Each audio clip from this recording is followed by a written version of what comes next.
How's it going, guys? All this week in our 5 for 5s, we're talking about prayer. Now, Jason and Brooks have shared some great passages about prayer this week and then how those passages actually tie into our daily lives. And Brooks shared about an event that's coming up this Sunday where we as a church are going to go out into our island community and give people a very tangible way to have us pray for them. In specifics too. I wanted to talk a little more about that today. I think that praying for specifics is something that God has really laid on my heart over the years. A lot of people pray for other people, right? But they're very generic, and sometimes those generic prayers can feel unanswered just because of how vague we make them. Not that God's not involved, we just miss it because we make them too big. I had a mentor challenge me to ask people for specifics and then pray for those specifics when I talk to God. And part of that approach was keeping a prayer journal, which I've shared with you guys before in a previous 5 for 5. By praying for specifics and then recording those specifics in a prayer journal, and then being able to go back and highlight them when God answered those requests, guys, I have in my hands a very powerful proof of God and his activity in our lives. And when I tell people why I believe what I believe, there's all kind of logical arguments that I've learned over the years as a Christian. But then I have this prayer journal, right? There's tangible proof by eyewitnesses to God's work in people's lives. They can go back and check, sometimes with specifics that no one else on this earth even knew about.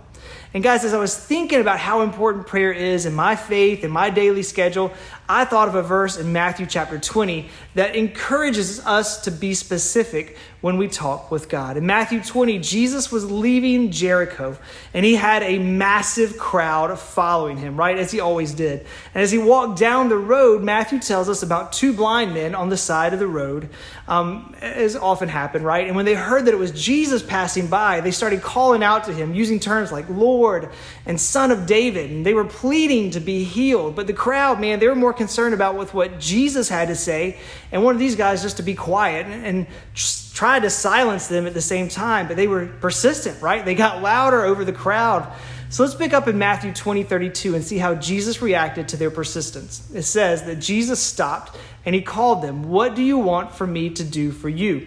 He asked, and Lord, they answered, "We want our sight." Jesus had compassion on them and touched their eyes. Immediately they received their sight and followed him.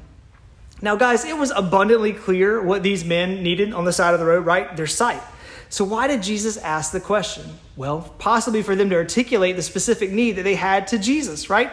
It's amazing how the blind men who knew Jesus, who he was, and called him by the appropriate names, and yet many of those people that were following him that had their sight, they missed who he really was.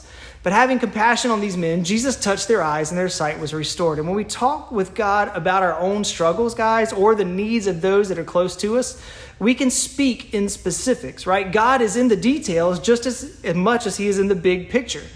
So instead of praying these generic prayers over people facing some very real struggles and problems, guys, pray for those problems with as much detail as you can and then record all of that detail somewhere. And then you can watch God work, right? It's not a magic formula to get whatever it is that you write down. It's just not how prayer works. We've talked about that in length.